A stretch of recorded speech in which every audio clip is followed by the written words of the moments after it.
Don't waste any more time, because I've already wasted a minute. Lynn, the floor is. Thank you very much, Dr. Souter. It's good to be with y'all. So, uh, every year, typically, I get put on the executive lecture, whatever this is, schedule. And then I'm the first one that gets bumped every year because we always find somebody that wants to do something, and I'm always the first to raise my hand and get bumped.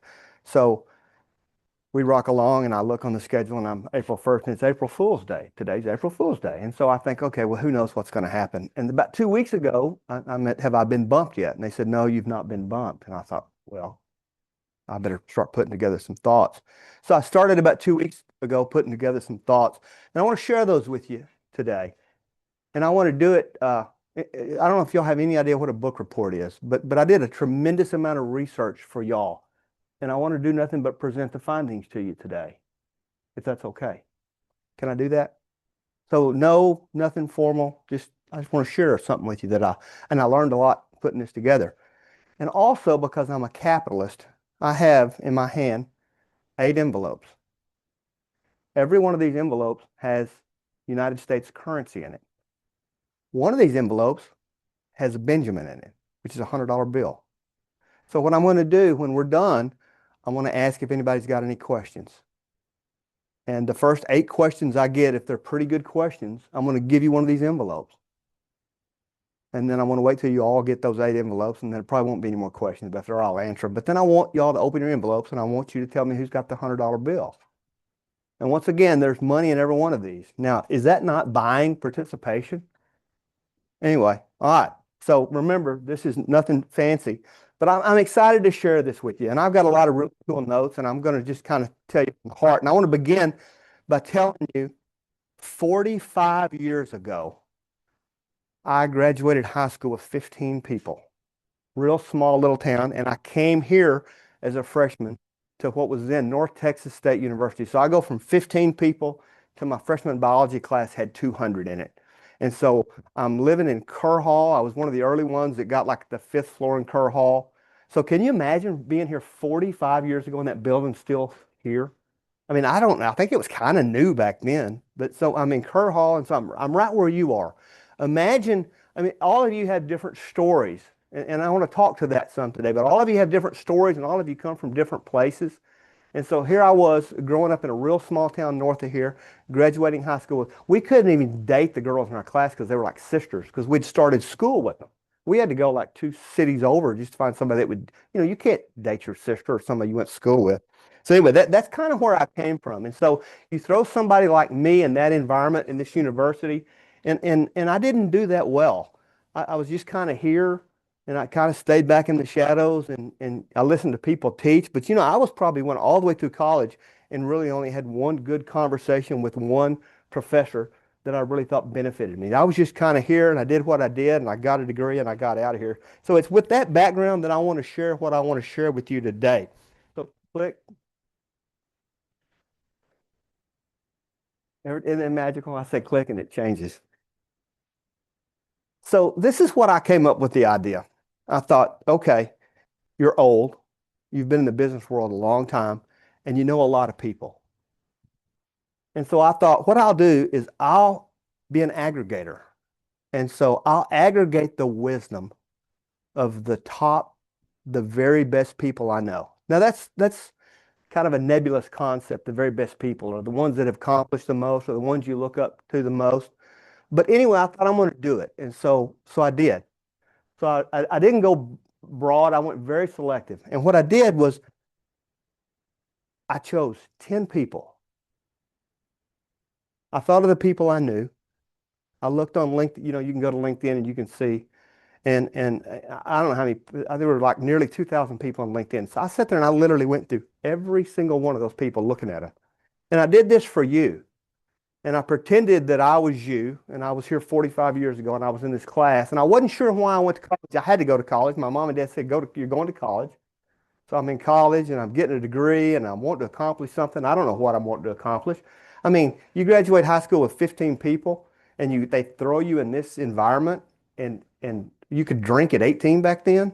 And so there's 15 people in my class, like 6 of them are girls, and they're like your sister. They throw you here with 20-something thousand people. You can drink beer, and there's girls everywhere. It's really hard to get an education, but I somehow made it through. I look back and I said, what would have helped me? And so I asked each and every one of these top 10 people a question. And I asked them this question for y'all. And I tried to pretend I was you or you or me, and what would add value? And so I did. Click. Is this silly? Click. And so what I did is I asked them for one piece of advice. And they were business owners, they were executives, they were men and women who built careers, they raised families, they'd done a lot of stuff. I want to give you kind of the metrics or the statistics on these people because I actually wrote this down. I thought it was important. I think the most important thing that I'm going to tell you about this, I want you to pause for just a minute. And if you had a chance to look at your entire network of everybody you knew, I struggled finding 10. I really did. 10 people that were just absolutely amazing that I want to ask them, what would they share with y'all? I struggled to find 10. And then I got to the point where I had some extra and I didn't know which one to go through. But I want to tell you about this. We put a tremendous amount of emphasis on money, right? And we just do. I'm a huge capitalist. So I'm going to tell you the net worth range of these 10 people right now. The low is 6 figures. So that means your net worth. If you just what's your totally worth, you take all your house, everything, whatever. So, let's say you're just starting out, you get married, you got a house and you got $100,000 equity in it, you got a couple of cars, you're making payments, and here you are right out of school, you have your first kid, your net worth's $200,000 a year. So that's the bottom of where I was. And I didn't look for that. I'm reporting to you what the number is. The high is 11 figures. So 6 figures is a couple of 100,000. Do I need to tell you how many 11 is?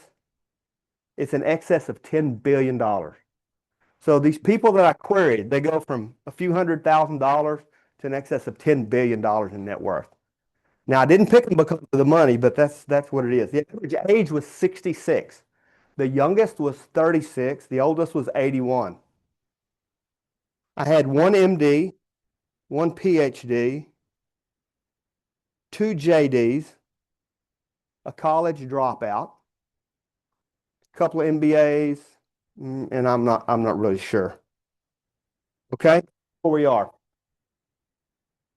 Different paths, one question. Go the other way. One piece of advice, one more click. And what I learned is I expected these people to give me one piece of advice. It shocked me that I only had one duplication. One guy said the same thing as another guy. And that shocked me. I got literally different pieces of stuff to share with you. But what I learned and what I took away from this is that what I was really looking at with all these people that I wanted to share with you is what they had become. Not what they necessarily are, but what they'd spent their entire life becoming. And so what I know of you is absolutely nothing. I know nothing about you. You're wearing a shirt, life is good, you got a phone, and you're drinking something, and you're going to school at North Texas. That's all I know. These people that I was close enough to say, look, I'm giving a talk on April the 1st, and this is important to me, and this is important to these, y'all are all kids to me, regardless of how old you are. And what I realized is what I had done is I had created a picture of them over something that they'd done over their life that had me in a position to say, this is what you have become. Number one, number two, number three. I'm going to keep them anonymous too. They don't care, but I'm going to keep these names anonymous. And so at the end of the day, what I realized is 45 years ago, when I was sitting in one of these classes and may have been sleeping or may not have been sleeping, is I was becoming someone then. I was becoming then what I am now. I wasn't really proud of a lot of it, but at the end of the day, I was becoming someone. And I could be someone that somebody would look up to, or I could be someone that I was not looking up to. Click, please, Ruben. What I also learned is that not everybody that wins. And I was telling Dr. Souser when I got here of a guy that I knew that was one of those 11 or maybe even 12-figure guys. And he wasn't on my list because he's passed away. But what I want to do is I want to tell you a story about this guy. This guy's got his name on a lot of different buildings because he's given a tremendous amount of money away, and not here. So he's got cancer wings scattered all over the United States.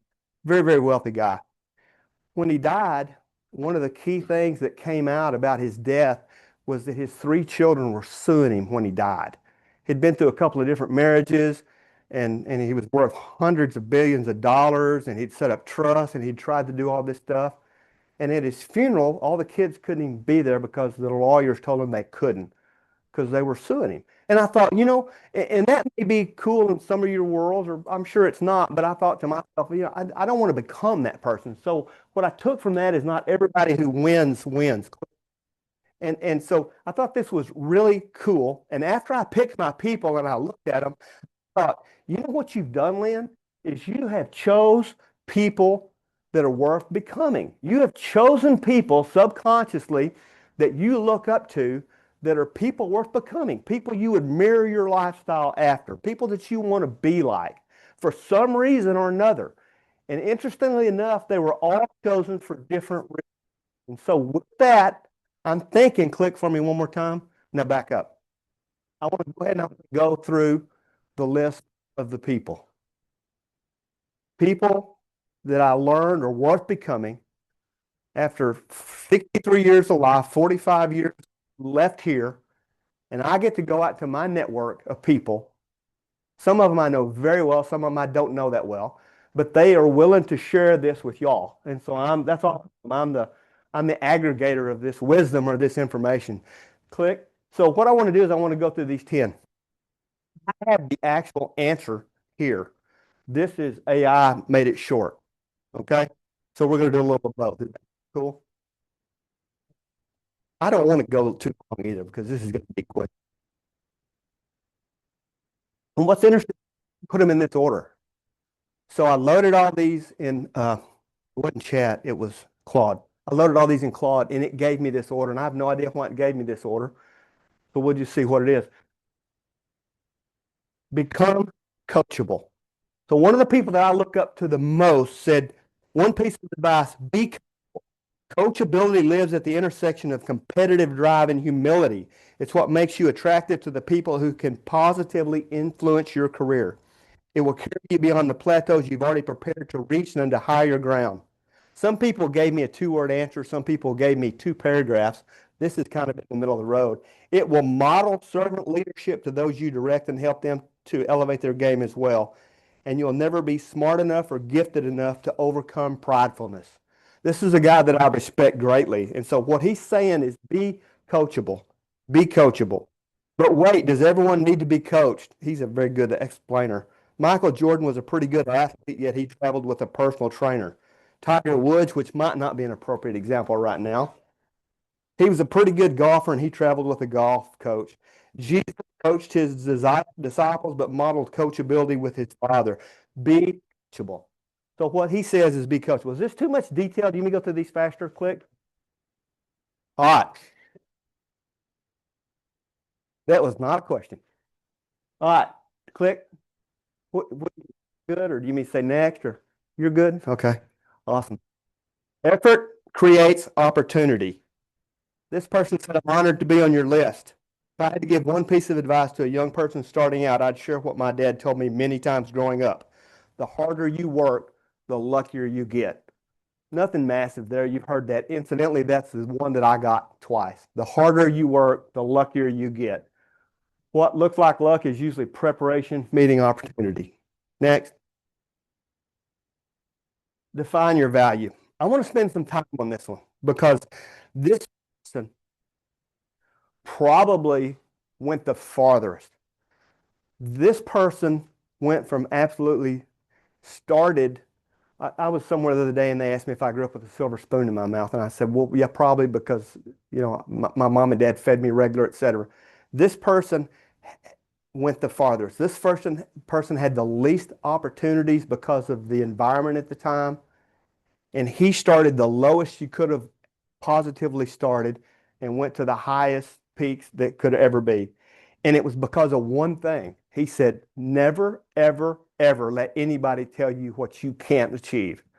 And so apparently people, I know for a fact, people told him, you can't do that because of this. You can't do this because of this. You can't. And so the very first thing he wanted you to know was don't let others define your value. Don't let anybody tell you you can't do something. Don't let anybody tell you that something's impossible for you. And that was very, very important to him. Now, he also threw this caveat in there. Listen to others for sure. Growth is progressive and constructive criticism and advice can be useful, but others don't get to decide your worth or your value. Nobody can decide your worth or your value but you. And I thought that was really cool. And this guy, so very, very special to me. I'm going to give you some uh, behind the scenes. So one of my 10, for some reason, didn't give me an answer. So I told him, I said, this is a great opportunity. So this guy was so impressive. He gave me 3 and I took his top 2. I had a bunch of that. Click. And this is his second one. Progress over perfection. And what he means is don't allow the pursuit of the perfect to be the enemy of the good. Always do your best, but seeking absolute perfection can lead to procrastination and self-doubt. Start where you are. Start wherever you are and do whatever you want to do, not letting anybody tell you what you can or can't do, is his point. And he says, till you can be perfect, do it now. Progress over perfection. Click. This is going pretty quick, and there's only 10 of them. All right. Say yes before you're ready. Be willing to be uncomfortable early. Say yes to opportunities before you feel fully prepared and treat every challenge as a chance to build capability. Confidence comes from doing, not waiting. So this is kind of the same as the last one. Say yes before you're ready. Some people get ready to get ready and get ready to get ready. This person says, say yes before you're ready. Jump out there and do it. All right. Next. Keep first things first. So this is interesting to me that these are so I asked the 10 best people that I know that are worth becoming. And I get these. And I would have thought 8 of them would have been work hard, study hard, eat your green beans, whatever.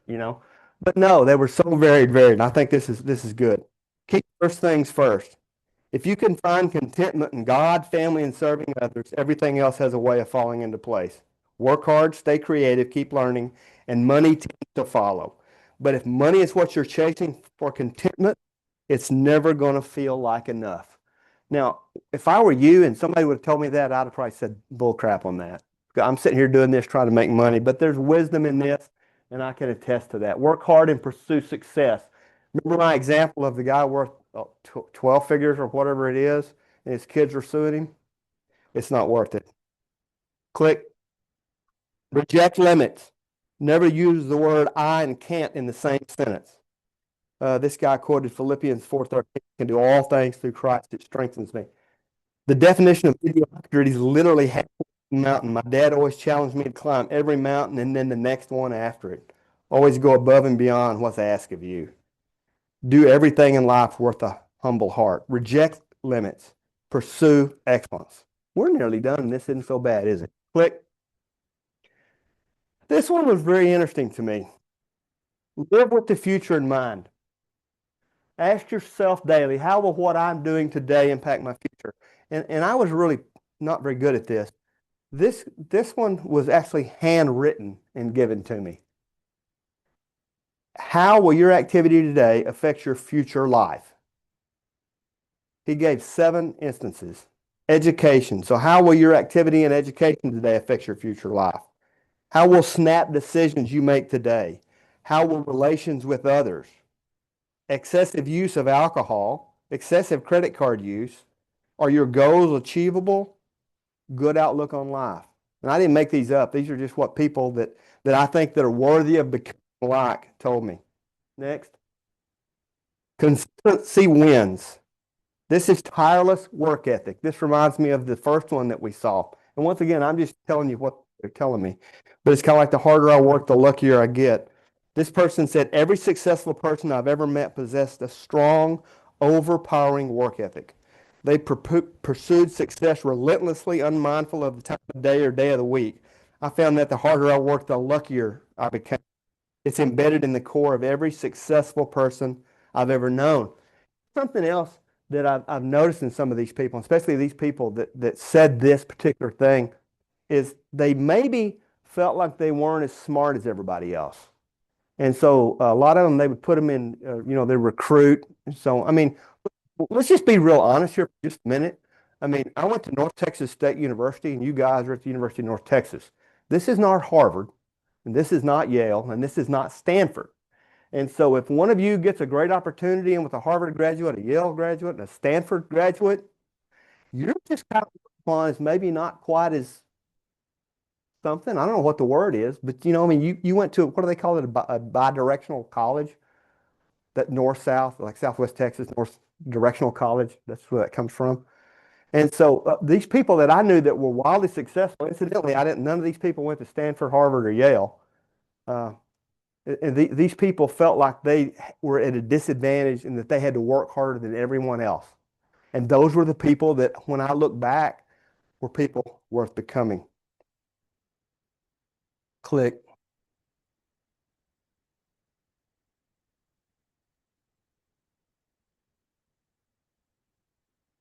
I've showed you 9. And the reason I showed you 9 is because I quit at 9. Because as I was going through this, I realized that it doesn't really matter what I say to you. You might pull some nugget out of this. Most of you are going to forget the whole thing, and you're probably getting extra credit for being here, and well, you're getting some cash if you ask a good question. But what I say that these people, and they all worked hard to give you this information, it doesn't really matter. What really matters is what your principle is and what you think you can do now that someday people are going to look at you and say, you're worth becoming. I want to be what they are. Whatever that looks like. And they're all different. 9 people just gave you theirs, and 8 people. So one of them didn't respond. He's probably out of the country. And I quit at 9 because I realized that what I tell you doesn't matter. I hope you glean something from it. What really matters is what you decide you want to be. And if you want to be something worth becoming, if you want to mold your life and your actions and your principles today, such that someday people are looking at you and say, I want to be her, or I want to be him. And it doesn't matter, I hope you understand from this, how much money you have or how much money you make.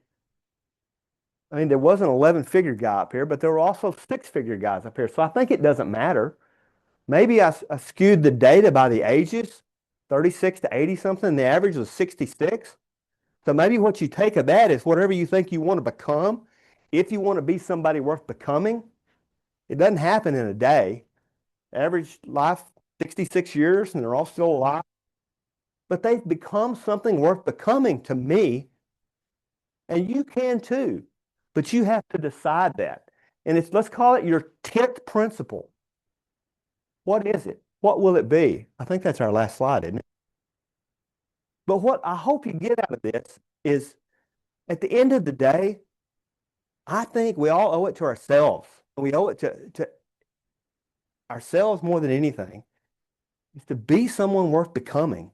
Do the actions that will make me want to be like you. You don't care if I'm like you. They'll make your kids want to be like you. Or when you're 63 years old and they ask you to come back because they're proud of what you've accomplished. Be somebody worth becoming. Those were 9 examples. The 10th one is the one that matters. Those were 9 examples that they thought meant a lot to them, and I thought a lot of them to ask them. Be somebody worth becoming. That's all I've got. I just aggregated a bunch of data, and hopefully I encourage you to be somebody worth becoming. This probably isn't much of an executive lecture series, but I was where you are. I genuinely care. I genuinely struggled. But through it all, I guess I knew 9 really good people that wanted to share wisdom with y'all.